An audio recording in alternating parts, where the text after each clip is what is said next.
They had dragged her into the town square like she was a sack of spoiled grain, not a girl with a name, a heart, and a mother's wedding dress still clinging to her skin. Raella didn't cry when the first bucket of mud hit her chest, nor when the second one soaked through her skirt. It wasn't until they ripped the locket from her neck and tossed it into the trough that her lip trembled. The sheriff stood with arms folded, making no move to stop the Baker brothers, her in-laws by marriage, now her executioners by shame. Liar, they called her, cheater, Jeb's whore, and finally, you're not Vale blood. The last one cut deeper than the gravel beneath her knees. She had nothing left to say. Her husband was dead, killed in a cattle stampede a month after their rushed wedding, and now they blamed her for his death. She should have run when she heard them riding up the trail, but she'd stayed, believing decency might win. Foolish girl. Raella felt the cold mud on her back as they pushed her face first into the dirt, her hair matted, her dress ruined. Crawl, then, one sneered. Crawl to someone who wants a filthy widow. She didn't know why she looked toward the edge of the square, but when she did, she saw him. Bo Hartley, the loner rancher who never spoke unless it was to a horse or God. He stood with a bundle of fence posts in one hand and a steel gaze that cut cleaner than any blade. For a second, she thought he'd turn away like the rest. But he dropped the posts, walked, step after step through silence. No sheriff stopped him. No townsfolk dared speak. And when he reached her, kneeling in the muck, Raelle raised her face just enough to whisper, "Can you still hug me?" Her voice cracked on the word still, as if she knew she'd become untouchable. He didn't answer, just unbuttoned his duster coat, dropped it around her shoulders, and lifted her like a child too broken to stand. Gasps rippled through the crowd. The Baker brothers stepped forward, but Bo turned his back to them, cradling her with the reverence of a man holding something sacred. Not a word, not a glance, just quiet defiance. As he walked, Raella let her head fall against his chest and felt, for the first time in days, warmth. The town square vanished behind them, but the memory of what she'd asked lingered in the air. And though Bo had said nothing, the way he held her answered everything. People would talk, twist it, judge it. But Bo didn't care for gossip. He only cared for broken things, wounded animals, half-frozen colts, and now her. His boots left a trail of muddy water behind him, the coat around her shoulders growing heavier with each step. But Raella didn't move. She stayed still in his arms, her fingers curled against his shirt, afraid even a breath might shatter the moment. He passed the church, the smithy, the old schoolhouse with windows boarded up from a windstorm 2 summers back, and still he did not stop. Only when they reached the edge of the field, his field, did he pause, and say in a voice so low it nearly vanished, "You're not filthy, Raelle." It was the first time she'd heard her name spoken with anything but hate since Jeb died. And with that, the shaking in her shoulders finally gave way to quiet sobs, not from pain, but from something dangerously close to relief. Bo didn't take her to the house right away. Instead, he carried her past the barn, through the shadow of the leaning windmill, and into the tack shed behind the corral, where the scent of leather and old hay made her eyes sting again. He set her down gently on a wooden bench, then turned his back like a man more afraid of decency than desire. Raella clutched the coat tighter, suddenly aware of how exposed she looked. Mud streaked up her thighs, her wedding dress ripped and wilted like a drowned flower. "There's a pail and pump behind you," Bo said without turning. His voice was quiet, low like thunder you feel before you hear. "Ain't warm, but it'll rinse off the worst of it." Raella didn't move. Her hands shook too badly to grip the coat's buttons, and her throat felt like gravel. Bo waited. She could hear him shifting his weight, the floorboard creaking beneath his boots. When she finally stood, barefoot on the cold wood, she half expected him to leave. But he didn't. Just stared at the wall, jaw clenched, hands at his sides. She pumped the handle, the water icy and clean. It hit her skin in waves, washing away clumps of shame, sweat, and spit, and still he didn't look. Not even when she gasped from the cold. She scrubbed until the water ran clear, then sank back onto the bench, breathless, wet, and shivering. Bo took off his flannel and draped it over her shoulders without a word. "Why did you come?" she asked finally, voice ragged.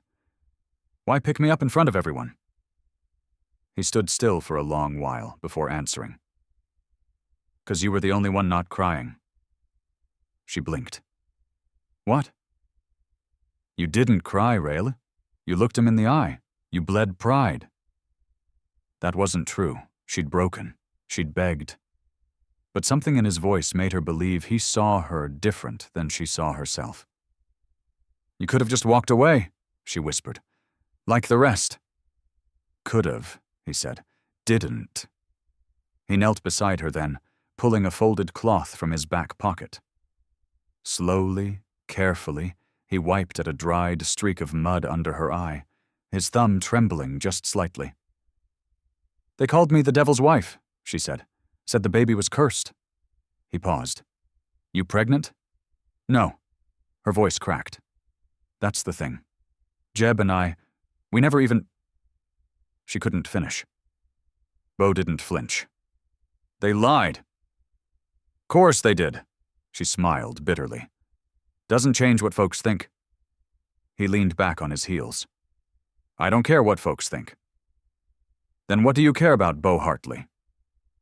His eyes, dark and endless, met hers for the first time since the square.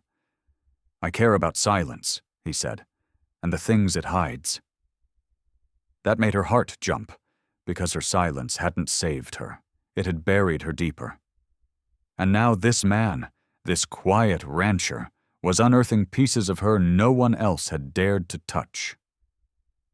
Outside, a hawk screeched. The wind shifted. He stood, walked to the door, and opened it just enough to let light spill in. "You can stay here till you get your strength," he said. "Then you tell me where you want to go."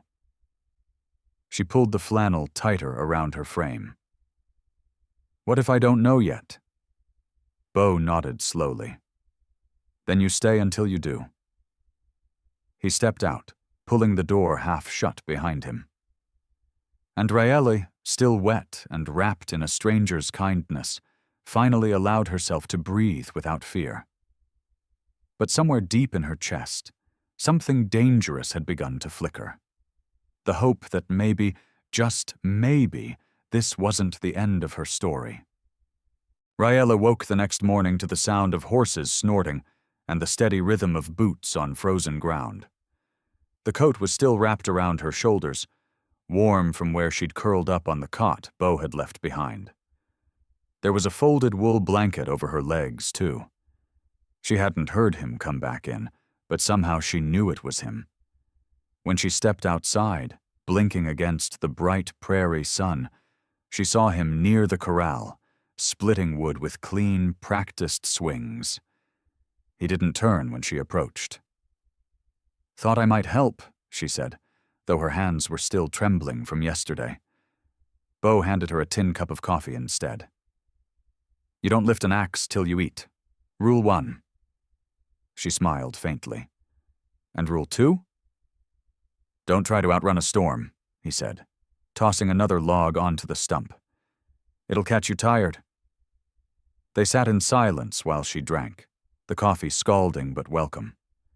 Her hands ached from the heat, from the memory of being cold and covered in filth, from trying to hold herself together in front of a town that had already decided she was trash.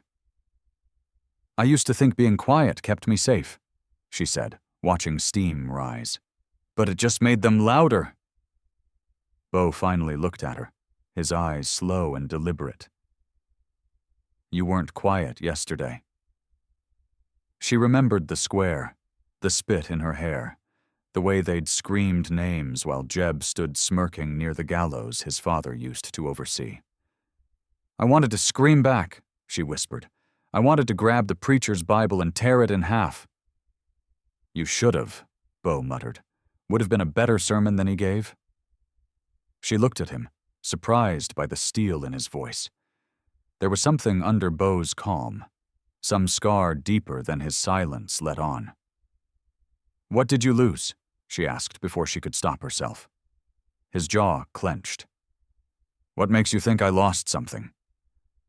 Because men like you don't carry other people's pain unless they've already buried their own. For a moment, Bo didn't move. Then he picked up a piece of wood, split it, and set it aside like the question hadn't been asked at all.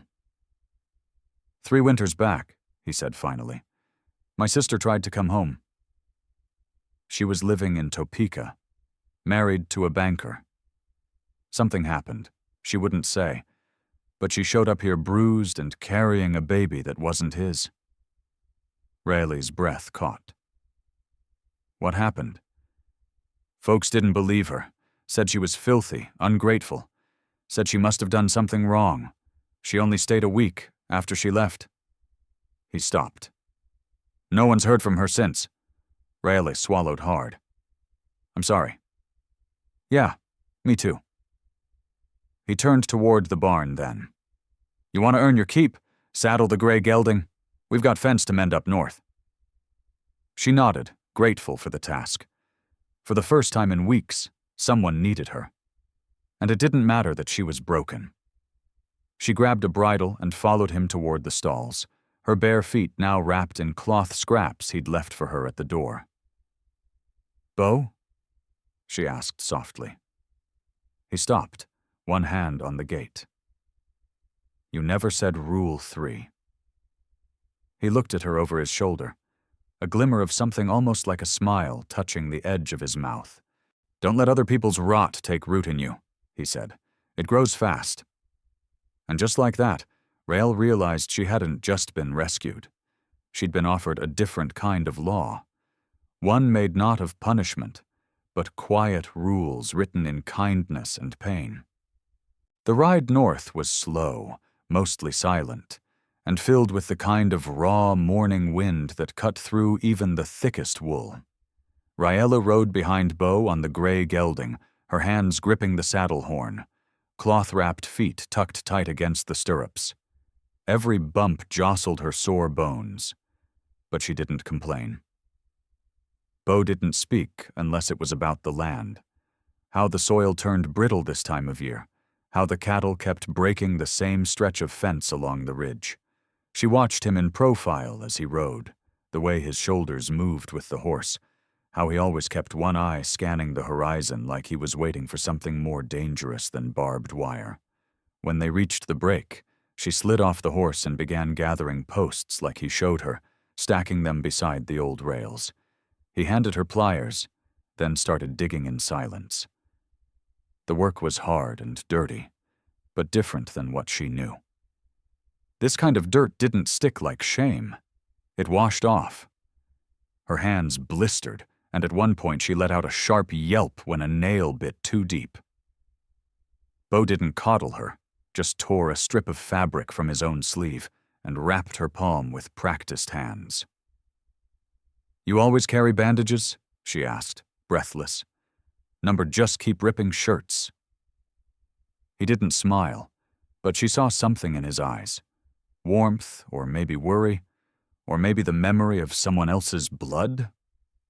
She sat back on her heels, watching him hammer in the next stake. Your sister, she said, her voice low. Was her baby a girl or a boy? Girl, he said after a pause. Named her Esme. Raella stared down at her lap. That's beautiful. Bo stopped working. You don't have to talk, you know. Not about what happened. I do, she said quickly. Not for you, for me. Otherwise it'll keep rotting inside. She looked up at him, her voice trembling but sure. Jeb said he loved me. He made me believe it. And when I told him I was with child, he told me I was filthy, that I'd been with others. He laughed in my face. And when I cried, he said tears were a poor woman's perfume. Bo didn't move, didn't speak, just watched her. His father's the sheriff, she continued, and the preacher's his uncle. They called it fornication. They said I was trying to trap him, that I'd shamed the church. They kicked me out of the boarding house, tore my things, took the baby's blanket and burned it. She looked at her hands, now raw and shaking. Then they made me walk through the town square, covered me in mud like I was some kind of plague, said I needed to be seen so no one else would fall for my lies. Bo's jaw tightened, fists clenched so hard around the hammer that his knuckles turned bone white. "Where's the child now?" "Gone," she whispered. "I lost it the day before they humiliated me." She didn't cry. She'd already run dry. But Bo reached over slowly and set the hammer down between them. Then he sat beside her in the dirt, shoulder to shoulder, and said nothing at all. Just breathed with her, like her presence wasn't filth, like her silence wasn't broken. And when she closed her eyes, for the first time in weeks, she didn't see faces twisted in judgment. She saw fence posts, hands wrapping her wound, a saddle waiting by the barn. "You know," she murmured, "you're not what I expected." Bo glanced at her sideways. "What did you expect? A man with silence like yours?" She exhaled. "I figured you'd bury my pain too." Bo shook his head. "I don't bury truth. I just wait till it's strong enough to stand." Bo hadn't meant to open the ledger again. It was buried under a pile of horse tack and oilcloth, tucked in the back corner of the barn where old ghosts went to sleep. But after hearing Raele's story beside the broken fence, something in him itched, some suspicion that had gnawed at the edges of his mind for months, but never found a place to land.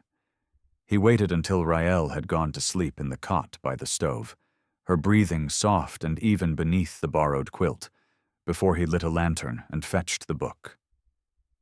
It was an old ranch ledger, half filled with grazing counts and water rights, mostly scribbled in the neat script of Bo's father. But near the middle, starting 2 winters ago, the handwriting changed. It was scratchier, sharper. The entries weren't about cattle. They were about payments, donations, tithes. Bo flipped through page after page, his mouth tightening with each line. "Donation from J.M. for upkeep of moral order, $20. Church Restoration Fund, paid by E.C., amount $15. Special compensation for protection of town reputation, R.V., $50. And next to each, the same initials. P.V., he froze. Pastor Virgil. Bo shut the book too hard, dust flying into the lantern light like startled fireflies. He leaned against the stall door, heart pounding. It wasn't just pious cruelty or small-town fear that had fueled what happened to Raele. It was a business, a protection racket draped in sermons, and his family, his name, was linked to it. Because at the top of the donation columns, in that same scratchy hand, were the words, "Ledgers to be preserved at the Red Hawk barn per agreement." His barn. His land. Bo gritted his teeth and slammed the book down. He had spent years thinking his silence kept him apart from the rot of this town. But silence wasn't distance. It was complicity. Morning came with no warning, and Raele found him in the field, shirt off, sweat streaking his back as he tore apart the fence they'd just fixed. "What are you doing?" she asked. "I'm changing the path," he said, voice hard. "Cattle don't need to graze near the ridge anymore." "But you said I was wrong." His eyes flicked towards the town. Too close to rot. That night, over cold beans and warm firelight, he handed her the ledger. She read it silently, face unreadable. "This is proof," she whispered. They paid to ruin people like me.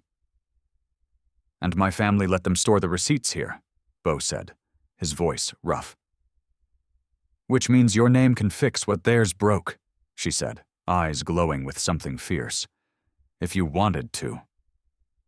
Bo didn't answer at first. They'll come after me, after you. They already did.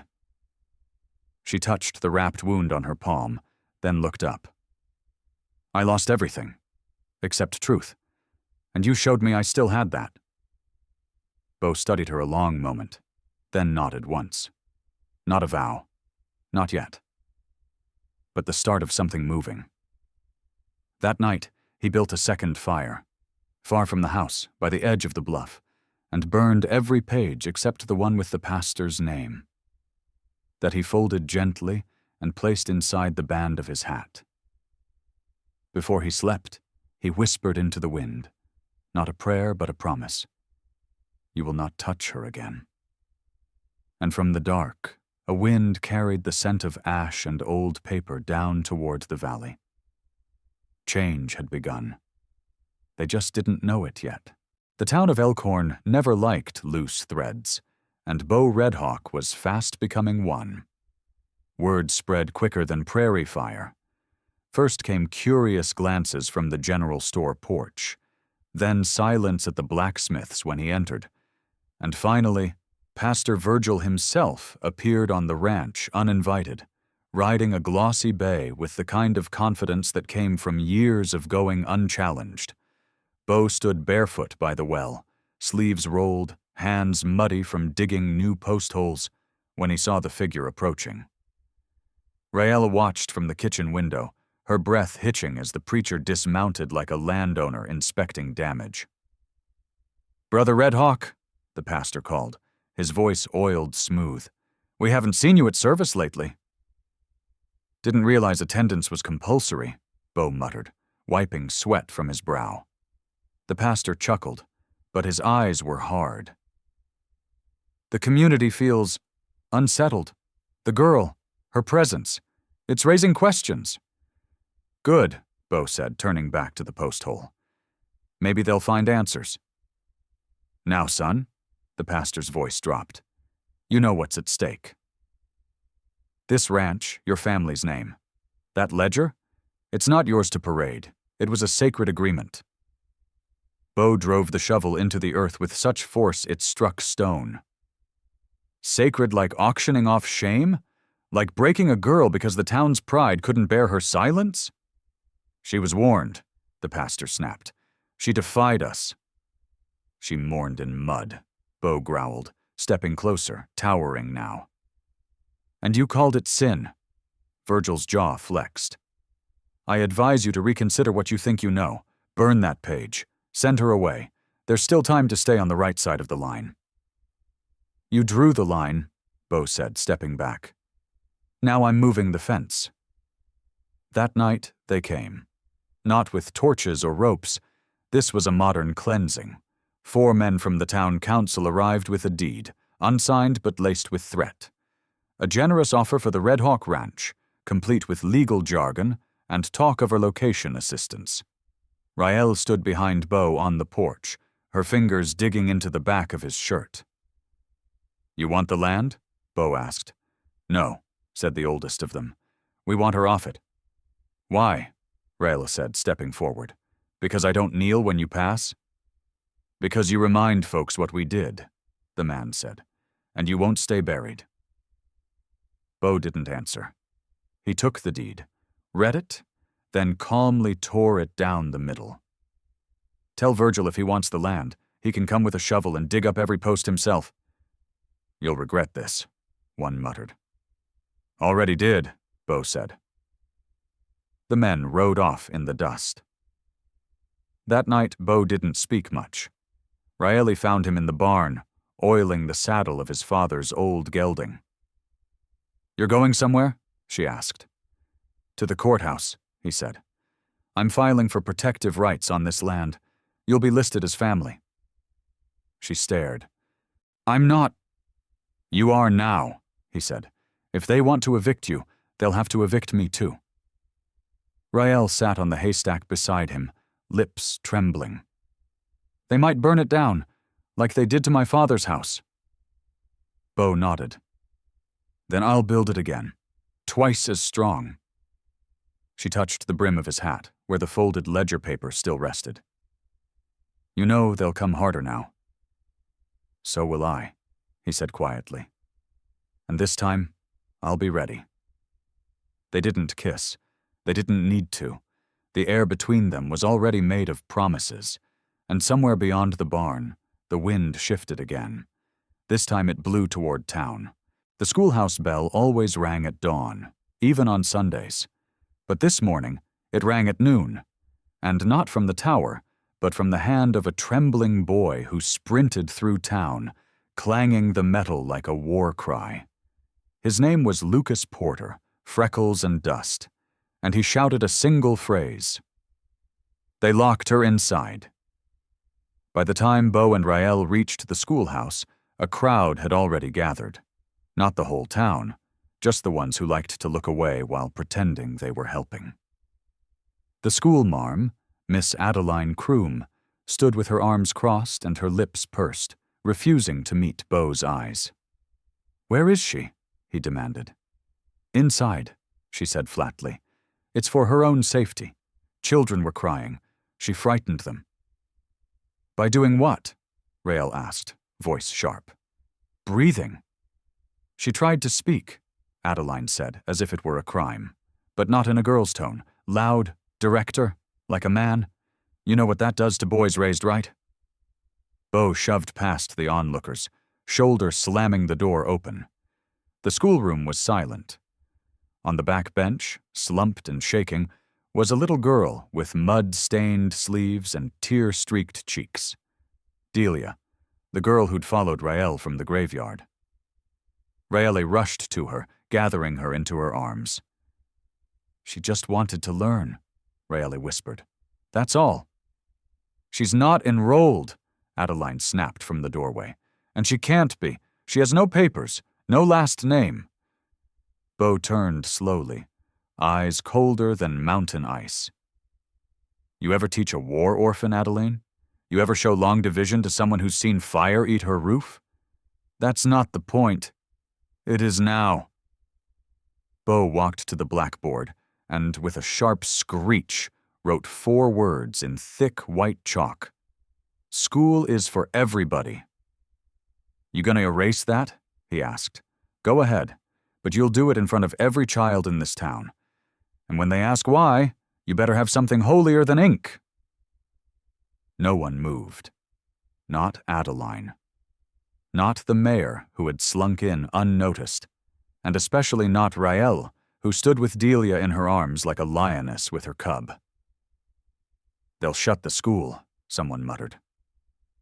"Fine," Bo said. "Then we'll teach in barns, in haylofts, on the back of wagons, but she's learning her letters if I have to carve the alphabet in stone." That afternoon, they brought chairs into the Red Hawk barn. Children came in 2s and 3s, some trailing behind hesitant mothers, others sneaking away from homes that didn't understand.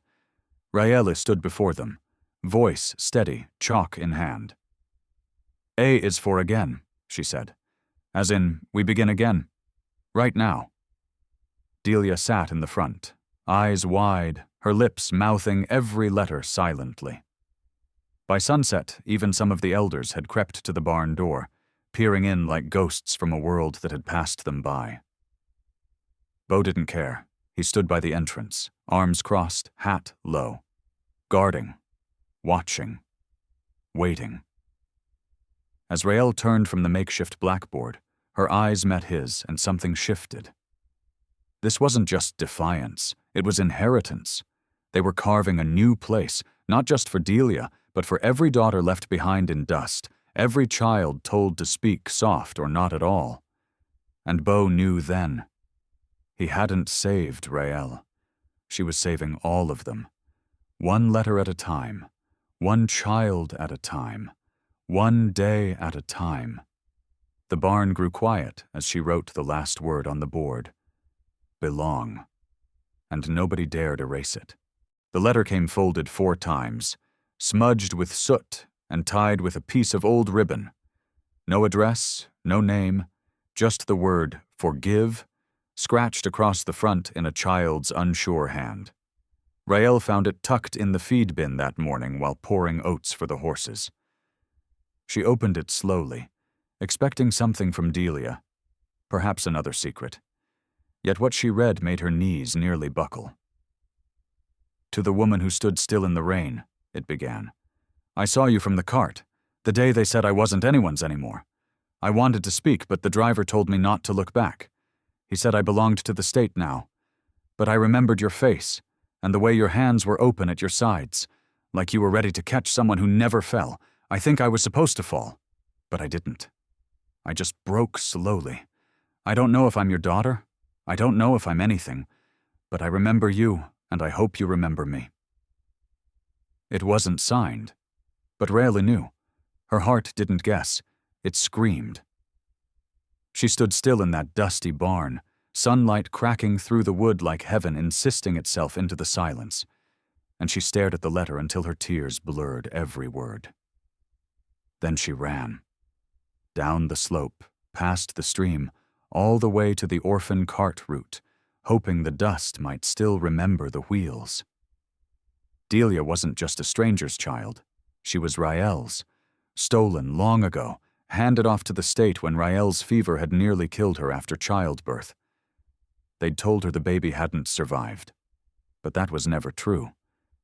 The truth had sat in schoolhouse pews and cried for chalk and scratched out "forgive" with shaking fingers. Bo found her kneeling in the dirt, let her clutched like a lifeline, shoulders heaving. "What happened?" he asked softly. "She's mine," Rael whispered. "Delia is mine." Bo said nothing at first. He just knelt beside her, one hand on her back, the other gently taking the letter. He read it without asking permission, because some silences are allowed only between the closest of souls. When he finished, he looked out toward the hills and said, "We're not going to let her get lost again." That night, they lit lanterns across the fence posts, like a trail of fireflies meant to guide someone home. Children from the barn school came with candles. Elders came with old stories. And Raeli stood in the middle of it all, holding the ribbon from the letter like it was proof that hope had weight. Just after midnight, a figure appeared in the light, barefoot, shivering, but standing. It was Delia. She had seen the glow from the edge of town and walked alone through coyote dark trails to find it. Raeli ran to her, no hesitation, no doubt. She dropped to her knees in the dust and held her tight, mud and tears and all, and whispered, "Yes, I still can." Bo turned away then, just for a moment, wiping something from his cheek that he'd never admit was a tear. A barn bell rang somewhere in the distance, not from a tower, but from a child's hand. And just like that, every lie they'd told about who belonged and who didn't began to fall apart. Delia had come home, not to a house, but to a heart that had waited in silence for too long. And tomorrow, when school began again, there'd be no roll call, just a lesson on how love remembers, even when the world forgets. They found the preacher outside the schoolhouse, alone on the old porch bench, his hat in his lap and his hands trembling. Word had spread quicker than wildfire. The girl wasn't some street orphan or charity case. She was Rael's, flesh and blood. The daughter taken years ago by mistake, or by malice, and left to wander a system that never knew her name. The preacher didn't look up when Rael and Bo approached. He just kept staring at the dust beneath his boots, like it held some answer he hadn't prayed hard enough for. "You knew," Raeli said, her voice not loud, but sharp enough to cut through the morning fog. "You were there the day they told me she died. You read the scripture over an empty crib." The preacher flinched, then finally looked at her, his eyes red-rimmed. "I didn't know she lived," he whispered. "But I knew they lied. They said you were too sick. that you'd lost your mind from fever. They told me it was better to let the child be taken, that it would be safer. I didn't ask questions. I just obeyed." Bo stepped forward, but Rael put a hand on his arm. Her gaze never left the preacher. "You buried my baby with words you didn't believe," she said. "And then you let me walk through every Sunday with nothing but silence and fake comfort." The preacher closed his eyes, 2 tears falling like guilty ink on an old Bible. "I thought I was protecting the town," he said, "but I was just protecting myself and them, the people who think order is more sacred than truth." A wind kicked up, scattering hymn pages someone had forgotten on the porch rail. One sheet landed at Raele's feet. She picked it up, read the title, "Blessed are the broken," and held it there for a second. "You'll come to the school today," she said. "You'll tell Delia and the other children. Tell them what happens when grown men confuse silence for safety." The preacher nodded slowly. "Will she forgive me?" he asked. Raele's eyes softened, but her voice stayed firm.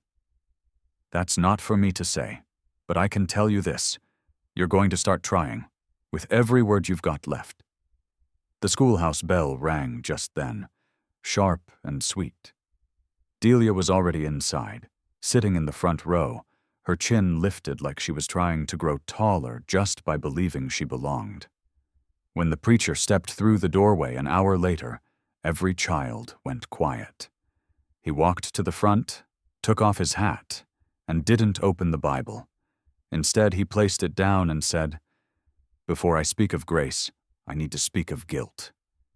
He told the truth, not just about Delia, but about every girl whose name had been erased, every boy sent off because he didn't fit the mold.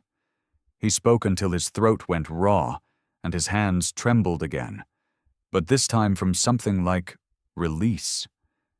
When it was over, Delia didn't say anything. She just stood, walked to the front, and placed her hand on his. It was small, quiet, but it shattered something inside him. And maybe, just maybe, it started building something new. Raela watched from the doorway, Bo beside her, both of them knowing this wasn't a fix, but it was a beginning. In the corner of the room, a tiny chalk drawing had appeared on the board. A woman in the rain, arms open wide, and a little girl walking toward her. No face, just 2 shadows drawn in love. And beneath it, 3 words in trembling cursive, "Still can hug." Bo had seen war, betrayal, and nights so cold your thoughts froze before your breath did. But nothing rattled him like watching Delia carry that tin plate of biscuits down to the old boarding house where her foster mother still sat on the porch like a spider in a rocking chair. Rael stood behind her, not interfering, not instructing, just letting the girl walk her own steps toward closure. Delia didn't speak when she reached the porch. She simply placed the plate on the railing and looked the woman in the eye. The woman, Elsbeth, narrowed her gaze, expecting vengeance, maybe shame. But Delia didn't flinch. "You won't see me again," she said, her voice low but even. "But you'll remember that I left you food, that I left better than you treated me." Elsbeth's lip curled, but her hands trembled as they reached for the warm plate. By then, Bo had stepped forward, tall and unblinking. "You ever so much as look at another child the wrong way," he said quietly. "I'll make sure the law don't get there before I do." And he meant it, not in anger, but in that quiet Apache way that turns words into weather. Delia turned and walked back without a backward glance. That night, under a quilt made by schoolchildren who barely knew her name, but had each stitched one thread of hope, Delia leaned into Rael's arms. "Do I still belong to the dust?" she whispered. Rael smiled into her hair. "You belong to everything that grew after the storm." They'd planted a rose bush outside the school earlier that day. It wasn't tradition, just impulse. Rael had dug the hole herself, hands blistered, nails cracked, while Bo stood silently beside her with a watering can. They hadn't spoken much, but his presence had said more than 100 sermons.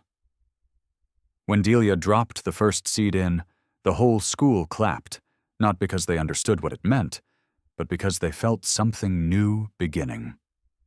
The next morning, Raela walked to the church alone, not to pray, to reclaim. She lit a single candle for the child she was told had died, and then blew it out, smiling. Not out of defiance, but freedom. On her way out, the preacher handed her a folded paper. It was a birth record. Delia's, finally corrected. "She's yours," he said.